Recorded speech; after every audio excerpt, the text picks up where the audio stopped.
اسلامی لارښوونې رواجونه رسمونه راغلل، نن یې ځوانان شاته وغورځول.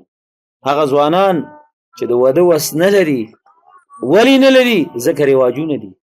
مهر نشي پوره کولی، ولیمې نشي ورکولی، د کور کلي رواج نشي پوره کولی، یا به پکې چرته خپله خور ورکوي، بدل به کوي، هغه ناروا به کوي، ظلم به کوي په ښځه باندې، او یا به د دې منتظرې تر څو چې دغه رواجونه پوره کړي.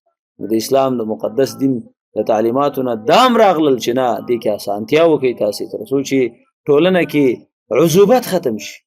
وانکحوا الایام منکم والصالحین من عبادکم، په نکاح باندې خپلې وینځې ورکوي، په نکاح باندې خپلو غلامانو ته ښځې پیدا کوي. دا چې حکم د غلامانو او وینځو دپاره دی او د لونډانو ختمول دي. ایاما جمع د ایم ده، ایم هغه چاته من لا زوج له، لونډان ورته وایي په پښتو کې. هغه خلک چې ښځې نه لري هغوی ته ښځې ورکوي. وانکحوا الایام منکم والصالحین من عبادکم، بې جوړو ته جوړې پیدا کوي. دا څه معنا ده چې پیغله په کور کې د واده نه کوي، یا ځوان په کور کې د واده نه کوي؟ څه کوي؟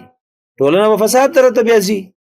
نو قرآن کریم امر وکړه په سورة نور کې چې اسباب ورسره او وس لري د نکاح هغه مشقتات او هغه حقوق پوره کولی شي، نو امر دی چې وانکحوا الایام منکم، بې جوړو ته جوړې پیدا کوي، بې واده ته د ودونو بندوبست وکوي، لارې ګودرې ورته اسانې کوي، شرایط ورته اسان کوي، رواجونه ختم کوي، تر څو چې هغوی دې په اسانۍ سره ودونه وکړي. او دا یوازې په احرارو پورې نه ده، هغه نیکانو غلامانو ته هم دا کوي. والصالحین من عبادکم، اوس خو غلامان نشته، معنا هغه د کلي غریب غربا خدمتګار خلک چې هغه په کلي کې کمزوري دي، عاجزه دي، مالی لحاظ سره هغوی سره کومک وایي، هغوی هم دې ته اړ باسي، دې سره کومک وکړي چې هغه خپل اولادونو ته ښځې پیدا. نو معنا دا کله چې په ټولنه کې د واده دپاره دروازې خلاصې وي، شرایط اسانو، امکانات برابرو، او د ځوانانو ترمنځ د ودونو مسله ډیره په اسانتۍ سره سرته رسېدله، هغه ټولنه کې بدبختۍ، بد اخلاقۍ، زناګانې نه پیدا کړي. خو چې کله په ټولنه کې د واده دروازه بنده شوه، بندوالی دا دی چې هغې دپاره شرایط سخت شو، امکانات وجود نه لري، خرچې زیاتې شي، رواجونه زیات شي، نو په دې نتیجه کې به څه شی پیدا کېږي؟ لونډان به پیدا کېږي، بې جوړې خلک او ځوانان او پیغلې به پیدا کېږي.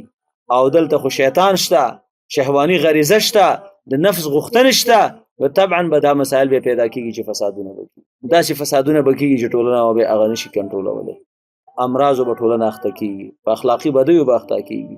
لکه دغه حالات ته نن سبا ټولنه ورروانه ده. نن سبا حالات وګوره، یو کس د رواجونو رسمونو د وجې نه هغه واده نشي کولی، نه لور ودولی شي، نه زوی له واده کولی شي.